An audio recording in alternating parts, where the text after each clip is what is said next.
आपकी मेज़बान मोना खान आपकी शो रियल पाकिस्तानी के साथ। जी नाज़रीन, आज के हमारे रियल पाकिस्तानी इंटरनेशनल सर्टिफाइड तीर अंदाज हैं जिसे हम आर्चरी कहते हैं। स्पेशली इन्होंने ट्रेनिंग वर्ल्ड आर्चरी से की है। ना सिर्फ ये बल्कि खुद भी नेशनल सिल्वर मेडलिस्ट हैं। प्राइड ऑफ परफॉर्मेंस भी इनको मिल चुका है और ये बड़े यूथ पे बड़े फोकस्ड हैं। इस बच्चों की ट्रेनिंग करते हैं तीर अंदाजी के हवाले से। मैं अगर पाकिस्तान की बात करूँ, बहुत ही रेयर है कि कोई तीर अंदाज में हम लोग जो है इंटरनेशनल फोरम पे नुमाइंदगी कर सकें। स्पेशली इनका एक फोरम है जो बड़ा ज़बरदस्त सा काम कर रहा है, बच्चों की ट्रेनिंग कर रहा है, जिसका नाम है quality archery youth development and welfare association. उसके तहत बड़ा ज़बरदस्त सा काम कर रहे हैं। तो आज का हमारे रियल पाकिस्तानी हसन अब्दुल्ला हमारे साथ मौजूद होंगे। आइए उनसे मुलाकात करते हैं। जी नाज़रीन, वी हैव हसन अब्दुल्ला साहब। कैसे हैं हसन? बिल्कुल ठीक ठाक, आप सुनाएं, आप कैसी हैं? हम आपसे मिलके तो बेहद अच्छा फील कर रहे हैं। टू बी वेरी ऑनेस्ट, जब हमें इस इंटरव्यू के तवज्जो से जो मेरे पास इंफॉर्मेशन आई कि आप जो है you are the founder of this तीरंदाजी की जब बात करते हैं, आर्चरी की बात करते हैं, और आपने ही जो है ना सिर्फ खुद खेला है, कोचिंग भी करते हैं और बच्चों पे भी बड़े फोकस्ड हैं, तो क्या कहेंगे आप? असल में आर्चरी क्योंकि हमारा एक इस्लामी खेल भी है और साथ साथ ओलंपिक खेल है। जो सबसे जो मेन चीज़ है वो ओलंपिक खेल है, हमारे पाकिस्तान की नुमाइंदगी करता है। क्योंकि जब ओलंपिक के अंदर वुमेन को जो खेलने की परमिशन दी गई थी तो वो तीरंदाजी था। तो तीरंदाजी के थ्रू फर्स्ट टाइम जो है ओलंपिक के अंदर वुमेन ने पार्टिसिपेट किया था। हाँ, और फिर साथ साथ इस्लामिक पॉइंट ऑफ व्यू पे भी हमारे जो है वो इस्लाम में भी आर्चरी की जो है ना वो खेलाने की, सिखाने की तरगीब दी गई है। तो इस वजह से मेरा बड़ा शौक़ था कि मैं इसके अंदर खेलूं, और फिर जैसे जैसे आगे बढ़ता गया मुझे गवर्नमेंट ने सपोर्ट करी, लोगों ने सपोर्ट की और ट्रेनिंग्स मुझे मिली, तो मेरी ख्वाहिश बढ़ी कि मैं मज़ीद आगे और लोगों को भी इसकी ट्रेनिंग दूं। बड़े ऑनर की बात है ना। देखें, वहाँ पे भी एक पाकिस्तानी का नाम गया होगा कि देखें specially all the way travelling करके आप ट्रेनिंग करने आए हैं, तो क्या कहेंगे? हाँ बिल्कुल, ऐसे ही है। 2011 में जब पाकिस्तान में आर्चरी शुरू हुई थी तो पाकिस्तान में जो है सियादिया दीप थे जो वर्ल्ड आर्चरी से कोच पाकिस्तान बुलवाए गए थे 2012 के अंदर। उन्होंने डिफरेंट डिपार्टमेंट के और सूबे के प्लेयर्स को जो है वो ट्रेनिंग्स करवाई। उसके अंदर मैं भी शामिल था, मैंने भी ट्रेनिंग उसके अंदर ली। तो इस तरह से फिर हमने अपनी आर्चरी जो है वो खेलना शुरू की थी। उसके बाद वर्ल्ड आर्चरी ने फिर एक जो है वो हर साल एक कोर्स अनाउंस करती है दुनिया की डिफरेंट कंट्रीज़ के अंदर। तो जब मेरा नाम आया, मुझे सिंध की तरफ से वो सिलेक्ट किया गया। हम 4 लोग सिलेक्ट हुए थे, एक बलूचिस्तान से, एक सिंध से, केपीके से और पंजाब से। मेरा गुड लक ये था कि मेरा जो प्रोसीजर था वो सारा कंप्लीट हो गया और उसके बाद जो है मैं कोर्स करने के लिए गया, बाकी लोग नहीं जा सके। तो मुझे वो ऑनर हासिल हुआ कि मैं तो पहला। बाकी क्यों नहीं जा सके? मुझे नहीं मालूम कि ऐसा क्या हुआ, लेकिन मुझे मेरा वीज़ा प्रोसीजर वगैरह फेडरेशन ने सब कुछ देखा। वर्ल्ड आर्चरी के साथ मैं कांटेक्ट में था, जिनका हेड ऑफिस है वो स्विट्ज़रलैंड के अंदर है, वो वहाँ से ऑपरेट करती है। मुझे जब सारा मेरा प्रोसीजर पूरा हुआ तो मैं इंटरनेशनली कोर्स करने के लिए वहाँ ट्रेनिंग करने के लिए गया। चोंग यापले थे जो मलेशिया से वहाँ आए हुए थे। दुनिया के कोई 12 कोचेस उन्होंने वहाँ बुलवाए हुए थे जो प्लेयर्स को ट्रेनिंग्स करवा रहे थे जिन्होंने ओलंपिक्स में या एशियन चैम्पियनशिप में पार्टिसिपेट करना है। तो मुझे उस कोर्स करने का एहसास हासिल हुआ। मुझे वहाँ से पता लगा कि आर्चरी की तो दुनिया ही चेंज है। जब आप बाहर जाते हैं, देखते हैं कि आर्चरी के अंदर क्या क्या चीज़ें हैं, लोग किस तरह से कर रहे हैं, क्या इक्विपमेंट यूज़ हो रहा है, तो मैंने वहाँ से ठान ली थी कि अब मैंने पाकिस्तान के ट्रेनिंग अंदर। कैसी थी? How was that experience? कितना टाइम लगा था? हमारा वो 1 वीक का कोर्स था जिसके अंदर प्रैक्टिकल, थ्योरी और इक्विपमेंट के बारे में सब चीज़ें बताई गई कि आप किस तरह से अपनी मदद आपके तहत चीज़ें भी बना सकते हैं, अच्छा, ट्रेनिंग्स भी करा सकते हैं।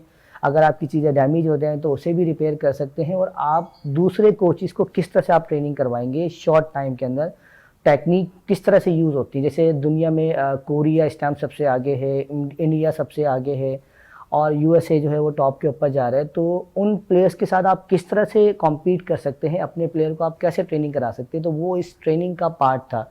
हम सुबह 8 बजे हमारी ट्रेनिंग शुरू होती थी और शाम 7 बजे तक 1 आवर्स का हमारा ब्रेक टाइम होता था। आप ये समझे ना कि दुनिया के टॉप 12 कोचेस हमें वो ट्रेनिंग करवा रहे थे, हर किसी का अलग अलग सेशन होता था।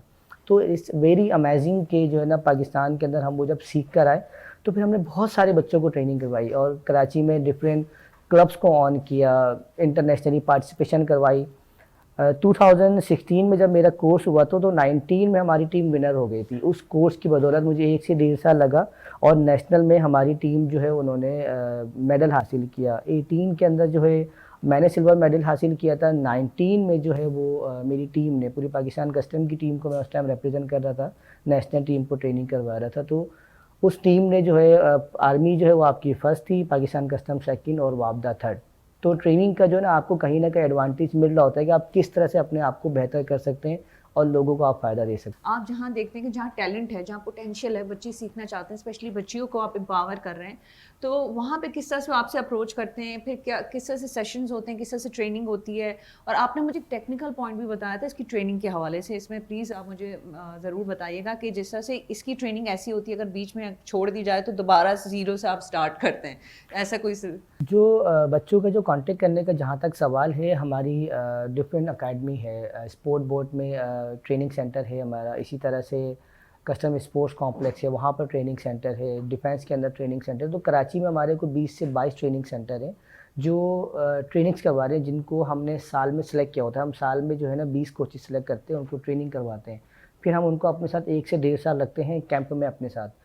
कैंप करने के बाद फिर वो डिफरेंट क्लब में वो ट्रेनिंग्स करवा रहे होते हैं, स्कूल्स में, कॉलेजेस में, फिर सोशल मीडिया के पेज वगैरह हैं, बच्चे वहाँ पे कांटेक्ट कर रहे होते हैं, या तो एकेडमी में कांटेक्ट कर रहे होते हैं, सोशल मीडिया पे कांटेक्ट कर रहे होते हैं। इस तरह से वो ज्वाइन करते हैं उन ट्रेनर्स को और फिर हम उन्हें जो है ना ट्रेनिंग के ऊपर लेके जाते हैं। फिर हमारे एक मेन ट्रेनिंग सेंटर है, वहाँ पर जब वो प्लेयर आगे की तरफ निकल जाते हैं तो फिर हम उन्हें इक्विपमेंट पे सपोर्ट करते हैं। फिर नेशनल और इंटरनेशनल लेवल के लिए हम उनको ट्रेनिंग करवा रहे होते हैं। साथ में फेडरेशन, आपकी एसोसिएशन, फिर डिफरेंट इदारे, गवर्नमेंट के इदारे, वो भी आपको सपोर्ट कर रहे होते हैं, क्योंकि किसी की सपोर्ट के बिना तो कोई भी काम करना इतना मुश्किल नहीं है।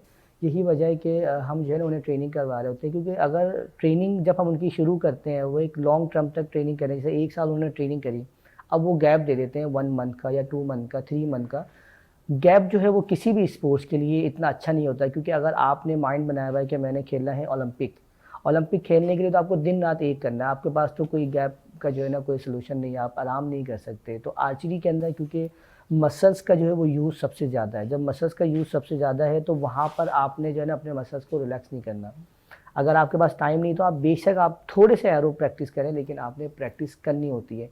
लोकल कंपटीशन के लिए तो चल जाता है कि आपने थोड़ी सी प्रैक्टिस करी, क्योंकि लोकल कंपटीशन में इतना टफ कंपटीशन नहीं होता, कम प्लेयर होते हैं वहाँ पर, इसलिए बड़ा इजी होता है कि जो है ना बच्चे रिलैक्सेशन लोकल कंपटीशन में तो कर लेते हैं, लेकिन इंटरनेशनल, नेशनल लेवल के लिए जो है ना प्लेयर रिलैक्स नहीं करते, वो अपनी कंटिन्यू रखते हैं ट्रेनिंग को। अच्छा हसन, मुझे ये बताएं, क्योंकि देखिए मैं तो तीरंदाजी नहीं करती, लेकिन आमतौर पे जो हमारे जहनों में सवालात होते हैं कि भाई आईसाइट बड़ा मैटर करती होगी, आपकी आईसाइट बहुत अच्छी हो, माइंडसेट का गेम होता है, ब्रीदिंग का होता है, क्या एज मैटर करती है, वेट मैटर करता है, तो ये सारी जो सवालात हैं यकीनन मेरे जहन में तो हैं और लोगों के जहन में भी आता होगा, और लोग जब तीरंदाजी करते होंगे तो यही सोचते होंगे देखो भाई कितनी अच्छी उसकी आईसाइट है, बड़ा फोकस्ड है। तो आप क्या कहेंगे कि इसके लिए क्या ज़रूरी होता है?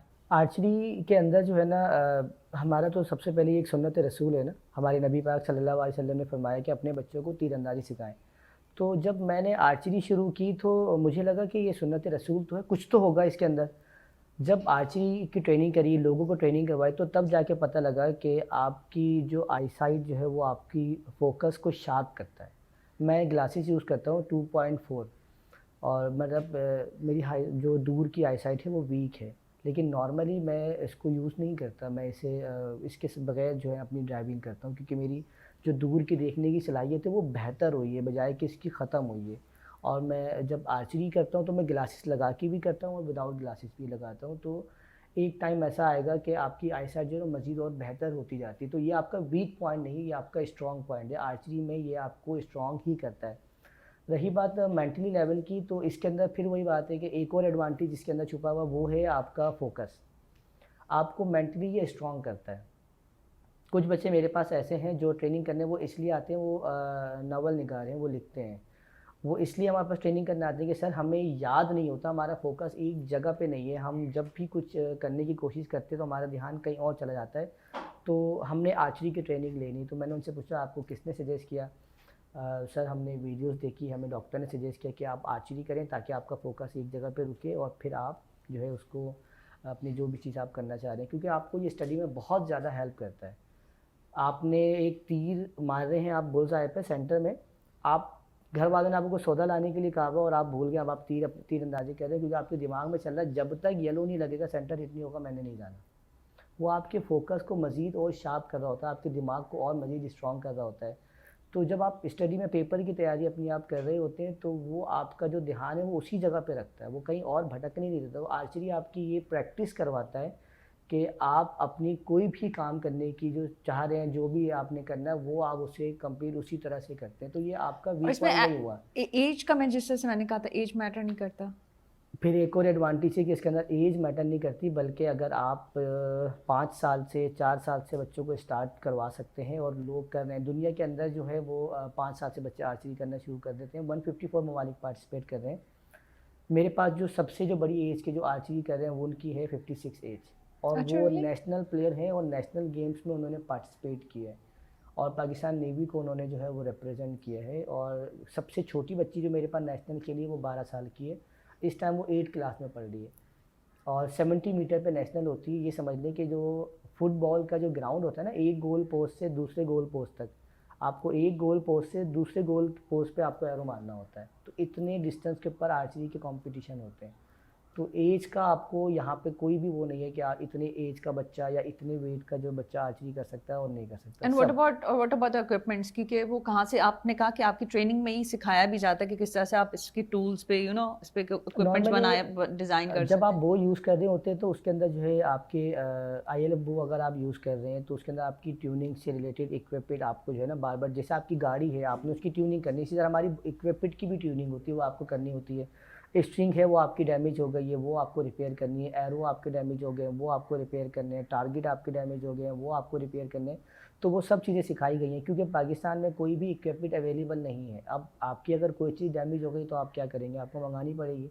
तो इस वजह से जो है वो हमें वहाँ पे सिखाया गया कि आप अपने इक्विपमेंट को किस तरह से बेहतर रख सकते हैं।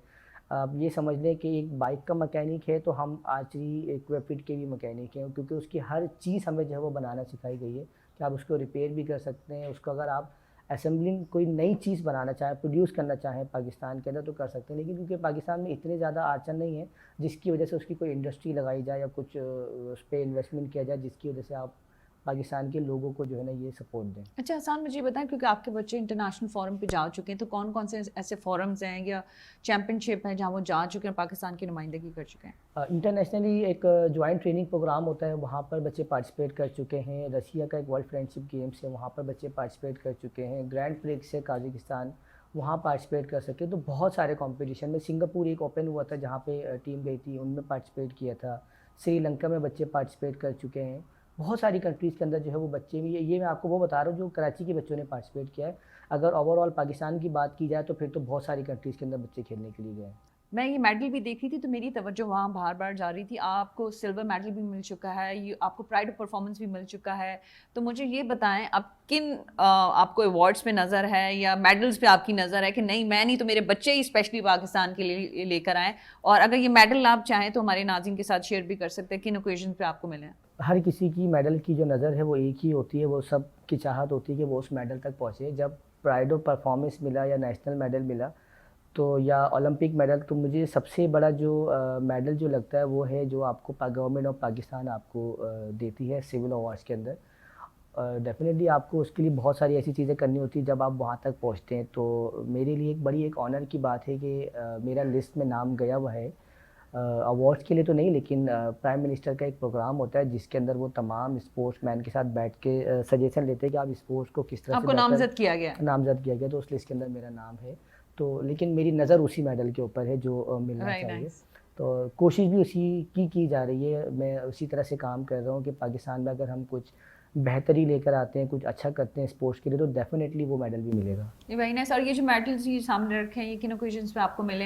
ये मुझे मिला था pride of performance by governor Zubair Ahmed की तरफ से, जो हमारे पाकिस्तान कस्टम में एक इंटरनेशनल कस्टम डे होता है। मैं चाहूँगी कि आप ज़रा दिखा दें हमारे नाज़रीन को, तो ज़्यादा अच्छा हो जाएगा। ये एक मेडल पाकिस्तान, इस पे लिखा हुआ है तमगा हुस्न कारगिर्दगी, क्योंकि मैं 2011 से जो वो करता हुआ आ रहा था आर्चरी, और 2017 में मैंने पाकिस्तान कस्टम में जब आर्चरी शुरू की तो मुझे जो है मैं देख सकती हूँ, मुझे दिखाएगा, मैं अपने नाज़रीन को भी ये दिखा दूँ। बड़ा खूबसूरत सा मेडल है। और तो आप ये बता रहे थे कि ये आपको किस टाइम आपको मिला है? मुझे 2019 में मिला था ये मेडल। Very nice. और दूसरा मेडल भी आप दिखाना चाहें? ये था जो मुझे नेशनल के अंदर मिला था, जब हमारी टीम जो है वो 5th नेशनल के अंदर ये नेशनल में मेडल मिला था। मुझे अंदाजा है ये मेडल हासिल करना कितना मुश्किल होता है, ये बड़े दिल के करीब भी होता है। मुझे 7 साल लगे इसको जी लेने दिस में। वन जी मैंने ये 7 आप फोकस कर लें प्लीज इस मैंने मेडल 6 को। नेशनल खेली फिर मुझे ये मिला। Very nice very nice. तो ये एक मेडल लेने में काफ़ी टाइम लगा। मेडल तो और भी बहुत सारे, लेकिन आपके नेशनल लेवल की जो मेडल होते हैं वो काउंट होते हैं इंटरनेशनली। डोमेस्टिक और लोकल मेडल तो बहुत सारे हैं, अगर मैं वो लेकर आऊँ तो ये टेबल भर जाएगी, इतने मेडल लिए।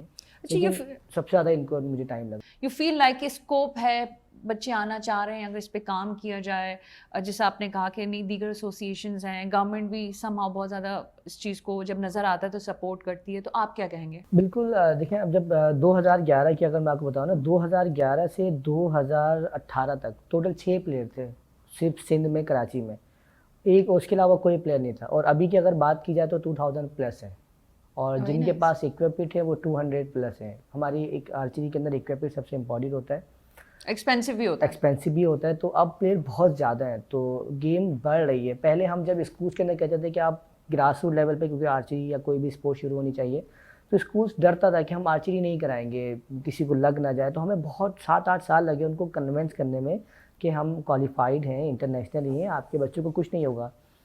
इस जून जुलाई के अंदर बीकन हाउस, सिटी स्कूल, बेबीओ, एलेक्जर, जितने बड़े स्कूल हैं उन्होंने आर्चरी स्टार्ट कर दी है प्रॉपरली, कराची ग्रामर समेत।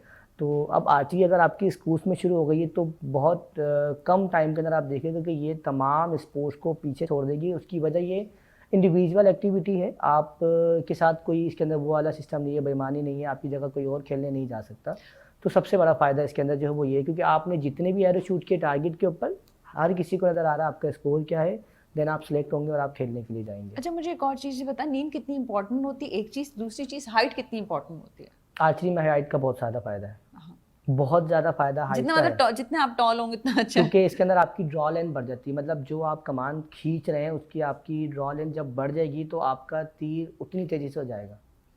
जिनकी हाइट छोटी होती है उनकी ड्रॉ लेंथ कम होती है। तो ओके, हमें गॉट इट। गर्ल्स के लिए हम एरो जो यूज़ करते हैं वो 800 प्लस स्पाइन यूज़ कर रहे होते हैं, बॉयज़ 500 जो है वो नीचे स्पाइन यूज़ कर रहे होते हैं, क्योंकि उनकी ड्रॉ लेंथ 31-30 इंच होती है और गर्ल्स की वो 26, 24, 25 इंच होती है।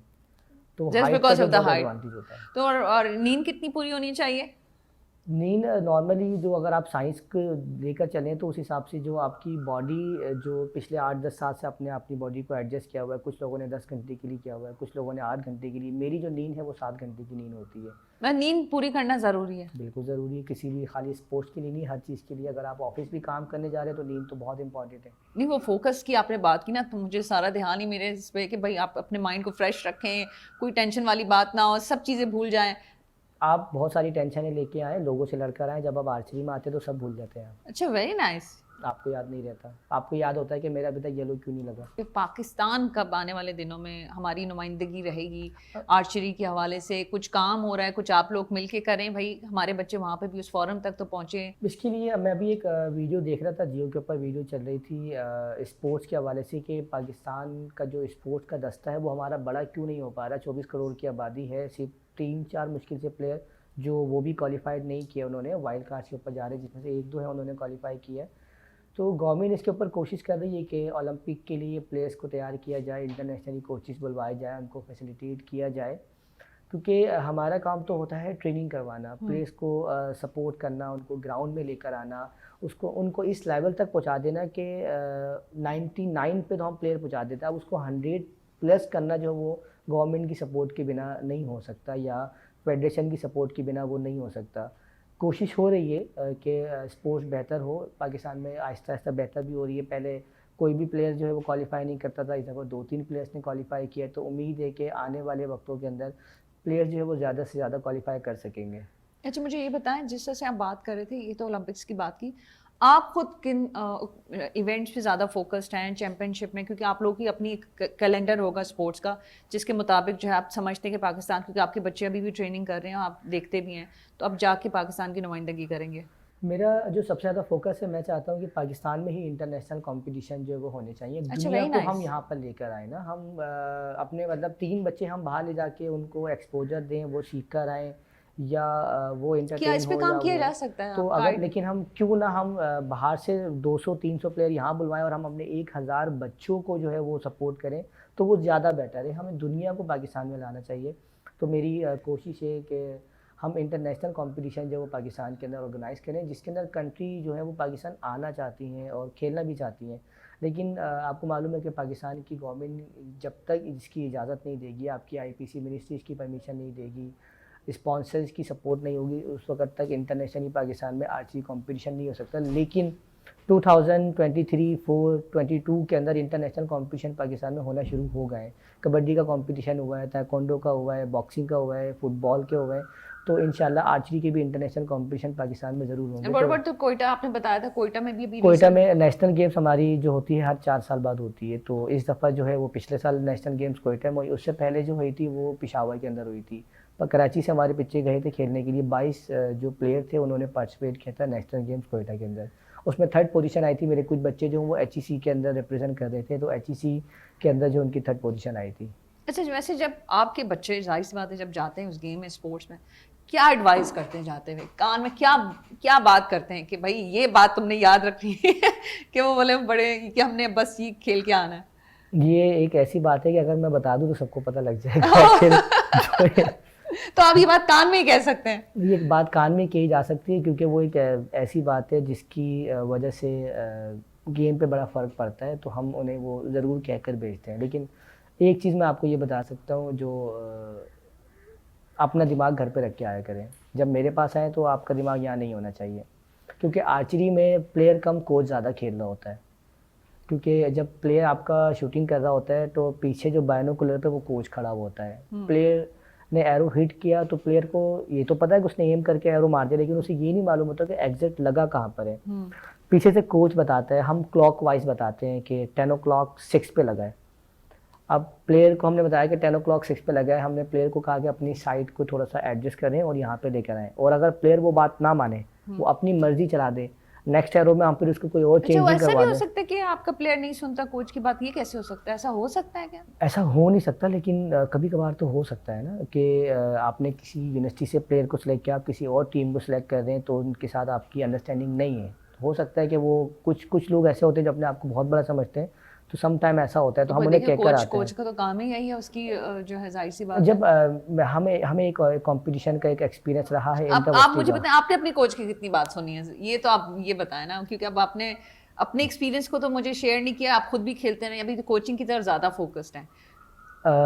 मुझे कोच बहुत कम मिले, मुझे कंपटीशन के अंदर कोच कम मिले। मुझे अपने ही प्लेयर को ट्रेनिंग करवा के कोच बनाना पड़ेगा, तुम मेरे कोच बनो, मुझे एरो नज़र नहीं आता। क्योंकि उस टाइम आर्चरी में प्लेयर ही नहीं थे, प्लेयर ही नहीं थे यहाँ पे, तो जो मुझे कोच करते हैं, मुझे जितने भी कोचेस मिले वो इंटरनेशनली मिले, पाकिस्तान में कोच नहीं मिला। तो मैं यूँ कहूँगा कि पाकिस्तान के अंदर मेरा कोई कोच नहीं है जिन्होंने मुझे ट्रेनिंग करवाई हो। लेकिन हाँ, आपके तहत लेकिन मुझे सपोर्ट करने वाले, जैसे हमारे सेक्रेटरी हैं मंसूर शिदात, उन्होंने मुझे आर्चरी के अंदर वो लेकर आए।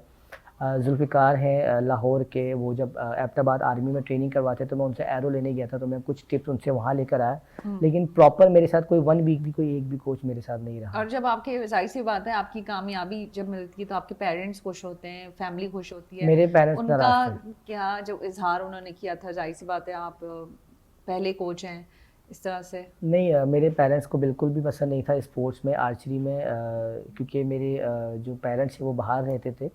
यहाँ पर बाहर मतलब दुबई के अंदर वो रहते थे, यहाँ नहीं थे। तो उन्हें बिल्कुल भी पसंद नहीं था स्पोर्ट्स। वो कहते थे तुम यहाँ पर आ जाओ, तुम यहाँ क्या कर रहे हो, तो ज़रूरत नहीं है तुम्हें स्पोर्ट्स करने की, जब तुम एक अच्छा काम कर सकते हो तुम ज़रूरत क्या है स्पोर्ट्स में। तो मुझे शौक था स्पोर्ट्स का, तो मैं जब भी जाता था रोज़ सुनता था बातें।